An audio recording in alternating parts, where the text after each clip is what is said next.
Hi, welcome to mix kitchen and vlogs. இன்றைக்கி நம்ம பார்க்க போகிறது வந்து ஒரு ஸ்நாக் ரெசிபி. பாஸ்தாவை வச்சு வெறும் க்ரீமி பாஸ்தா மட்டும் பண்ணாமல் இந்த மாதிரி ஸ்நாக்கும் பண்ண முடியும் அப்படிங்கிறது தான் நான் இன்றைக்கி காமிச்சிருக்கேன். அதில் மூணு வேரியேஷன் இருக்குது. ஒன்று வந்து நார்மலாக பாஸ்தா வந்து கிறிஸ்பியாக பாஸ்தாவை ஃப்ரை பண்ணி ஒரு சால்ட் அண்ட் ஸ்பைசி போட்டு சாப்பிட்றது, இன்னொன்று மிக்சர், இன்னொன்று வந்து ஒரு சாட்டு. அது எப்படி பண்ணுறதுங்கிறத இப்போ பார்த்துடலாம் வாங்க. நம்ம சேனலை இன்னும் சப்ஸ்கிரைப் பண்ணாதவங்க மறக்காமல் சப்ஸ்கிரைப் பண்ணிக்கோங்க.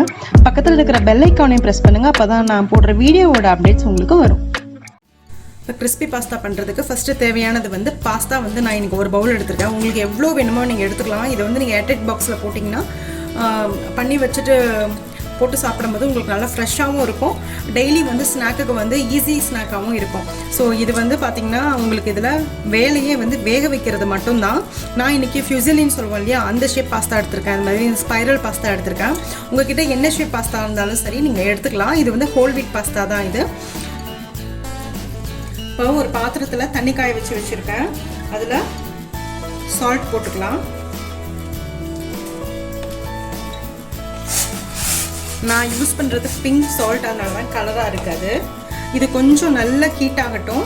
நல்லா அந்த பபிளாக வரும், நல்லா கொதிக்கும் இல்லையா, அந்த டைமில் நம்ம பாஸ்தா போடலாம். இப்போ நல்லா பபிளாக வர ஆரம்பிச்சிருச்சு பாருங்கள். இப்போ நான் இந்த பாஸ்தாவை போட்டுடுறேன். இது போட்டிருக்கோம். போட்டுட்டு நான் ஹை ஃப்ளேமில் தான் வச்சுருக்கேன். ஒரு 7 to 8 minutes முடிய இது நல்லா பாயில் ஆகட்டும். 100% குக் ஆகணும்னு அவசியம் இல்லை. இது வந்து ஒரு 90 to 80% வந்து குக் ஆனால் உங்களுக்கு கரெக்டாக இருக்கும். ஏன்னா நம்ம அகைன் மறுபடியும் நம்ம ஆயிலில் டீப் ஃப்ரை பண்ண போகிறோம். அப்போ வேறு வேகும். அதனால் ஃபஸ்ட்டு வந்து இது நல்லா கொஞ்சம் வேகட்டும். 7 minutesக்கு அப்புறமா நான் வந்து செக் பண்ணிவிட்டு 7 minutes ஆகிடுச்சு. நான் ஆஃப் பண்ணிட்டேன். வந்து பார்த்திங்கன்னா உங்களுக்கு அந்த பாஸ்தா வந்து பார்த்திங்கன்னா ஒரு 80% குக் ஆகிருக்கு. 80 to 90% குக் ஆகிருக்கு. இதை வந்து இப்போ நம்ம ஸ்ட்ரைன் பண்ணிடலாம்.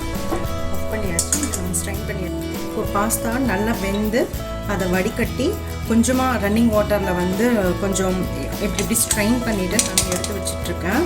இப்போ வந்து இந்த பாஸ்தாவை இதில் போட்டுடலாம்.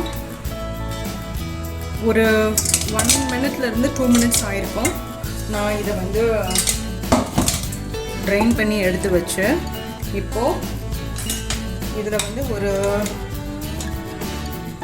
1.5 ஸ்பூன் மைதா மாவு, 1.5 ஸ்பூன் கார்ன்ஃப்ளவர் போட்டு இதை நல்லா கையில் மிக்ஸ் பண்ணிக்கோங்க. கொஞ்சம் ஈரப்பதம் இருக்கணும். ஆல்ரெடி நான் வந்து ஒரு பேனில் வந்து கடாயில் ஆயில் போட்டு வச்சுட்டேன். அது நல்லா சூடாகிட்டுருக்கு. இந்த மாதிரி கம்ப்ளீட்டாக எல்லாத்துலேயுமே கோட்டாக இருக்கணும். இந்த மாதிரி கம்ப்ளீட்டாக கோட்டாக இருக்கணும் உங்களுக்கு மாவு. லைட்டாக இப்படி கூட நீங்கள் ஷேக் பண்ணி நீங்கள் மாவை வந்து கோட் பண்ணி விட்டுக்கோங்க. நான் ஆயில் வந்து இப்போது ஃப்ரை பண்ணுறதுக்கு ரெடியாக எடுத்து வச்சுருக்கேன். இப்போ நம்ம ஃப்ரை பண்ண ஸ்டார்ட் பண்ணிடுறோம். ஆயில் வந்து மீடியம் ஹீட்டில் சூடு பண்ணியிருக்கேன். இந்த பாஸ்தாவை போட்டு ஃப்ரை பண்ணிப்போம்.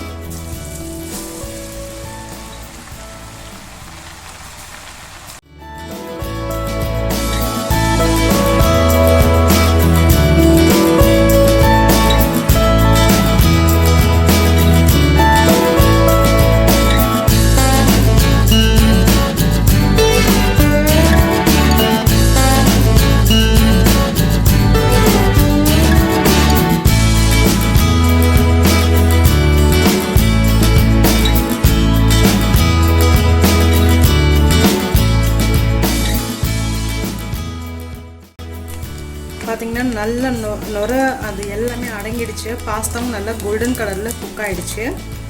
மீன்ஸ் நல்லா ஃப்ரை ஆகிடுச்சு, டீப் ஃப்ரை ஆகிடுச்சு. இப்போ இதை எடுத்துடலாம். ஓகே, இப்போ இந்த பாஸ்தா எல்லாத்தையும் ஃப்ரை பண்ணியாச்சு. உங்களுக்கு 3 டைப்ஸாக வந்து இந்த பாஸ்தாவை எப்படி சாப்பிட்லாம் அப்படிங்கிறத சொல்ல போகிறேன். அதாவது இது நார்மலாக நம்ம மைதா கார்ன்ஃப்ளவர் போட்டு ஃப்ரை பண்ண பாஸ்தா. இந்த பாஸ்தாவை நீங்கள் இதை எடுத்து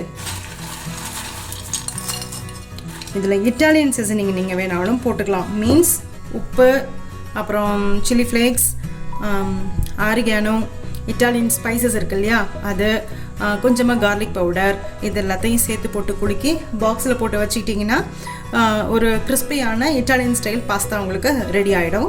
இப்போது நம்ம இந்தியன் ஸ்டைலில் பண்ண போகிறோம். இப்போது பாஸ்தா வந்து நம்ம ஃப்ரை பண்ணி எடுத்தோம் இல்லையா, அந்த ஆயில் வந்து ஹீட்டாக இருக்குது. அந்த டைம்லையே நான் வந்து வேர்க்கடலை, உடச்ச கடலை, அதுக்கப்புறமா கருவேப்பிலை எல்லாத்தையும் நான் வறுத்து எடுத்துக்கிறேன். இது வந்து நம்ம ஊர் ஸ்டைலில் மிக்சர் பண்ணுறதுக்கு உண்டான ஐட்டம்ஸ். இது எல்லாத்தையும் நம்ம ஃப்ரை பண்ணி இப்போ எடுத்துக்கலாம். இந்த ஃப்ரை பண்ண பாஸ்தாவில் கொஞ்சமாக மிளகாத்தூள், கொஞ்சமாக உப்பு, கொஞ்சமாக மிளகுத்தூள் போட்டு கம்ப்ளீட்டாக மிக்ஸ் பண்ணிட்டீங்கன்னா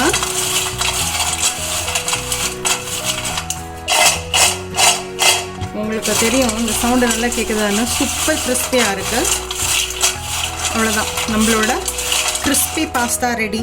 பட் பேஸ் இதுதான். இதை வந்து நீங்கள் எல்லா பாஸ்தாக்கும் பண்ணிவிட்டு ஒரு பெரிய பாக்ஸில் போட்டு வச்சுக்கோங்க. இப்போது நம்ம ஃப்ரை பண்ணி வச்சுருக்க பாஸ்தா என்னதான் இட்டாலியன் பாஸ்தாவாக இருந்தால் கூட நம்ம ஊர் மிக்சருக்கு ஈடாக முடியாது. அதனால என்ன பண்ண போகிறோம், இட்டாலியன் பாஸ்தாவை மிக்சர் ஆக்க போகிறோம். ஸோ இது வந்து கொஞ்சம் பெருசாக இருக்குது. நம்ம வேர்க்கடலை, உடச்சக்கடலை இதெல்லாம் போடும்போது என்ன ஆகும்னா இதோட மெர்ஜ் ஆகாது. அதனால் லைட்டாக இந்த மாதிரி க்ரஷ் பண்ணிப்போம். இந்த டைமில் நம்ம ஆல்ரெடி வறுத்து வச்சுருக்க வேர்க்கடலை, உடச்சக்கடலை, கருவேப்பிலை எல்லாத்தையும் உள்ளே போட்டுருங்க. கொஞ்சமாக பெருங்காயம், கொஞ்சமாக உப்பு, கொஞ்சமாக மிளகாத்தூள் இல்லாட்டினா மிளகுத்தூள். நான் வந்து இன்றைக்கி ப்ரிஃபர் பண்ணுறது மிளகாத்தூள். ஸோ சூப்பர் டேஸ்டியான பாஸ்தா மிக்சர் ரெடி.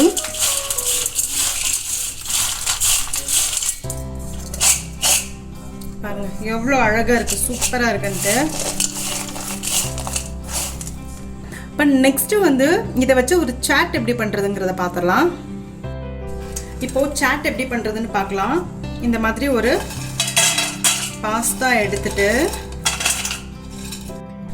இப்போ இந்த பாஸ்தாவில் வந்து லைட்டாக இப்படி 1-2 உடச்சி விட்டுக்கலாம்.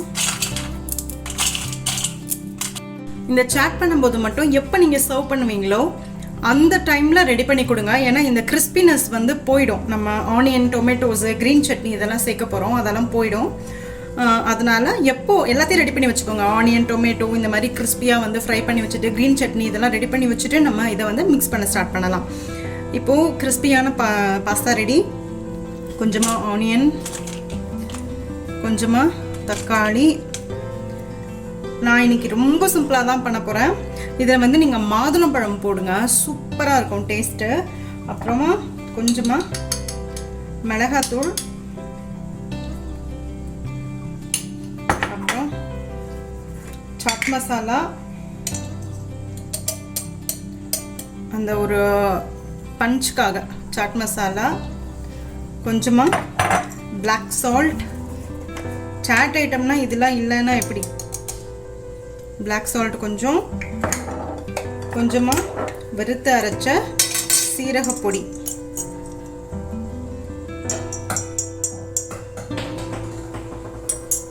அப்புறம் தேவையான அளவு உப்பு,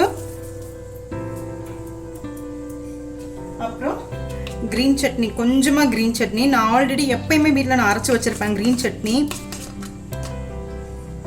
ரொம்ப கொஞ்சமாக. இதில் வந்து சீசனல் ஃப்ரூட், நீங்கள் மேங்கோ இருந்ததுன்னா மேங்கோ கட் பண்ணி போட்டுக்கோங்க, மாதுளம்பழம் கட் பண்ணி போட்டுக்கோங்க. அட்டகாசமாக இருக்கும் டேஸ்ட்டு. வேர்க்கடலை வந்து என்கிட்ட இருக்குது, வறுத்த வேர்க்கடலை, அதை போட்டுக்கிறேன். அது இன்னும் கிறிஸ்பியாக சூப்பராக இருக்கும். ஸோ அவ்வளோதான், நம்மளோட பாஸ்தா சாட்டும் ரெடி ஆகிடுச்சு.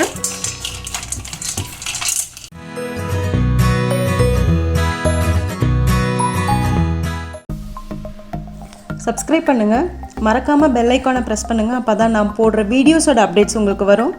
லைக் பண்ணுங்கள், கமெண்ட் பண்ணுங்கள், ஃப்ரெண்ட்ஸோடு ஷேர் பண்ணுங்கள். தேங்க்யூ.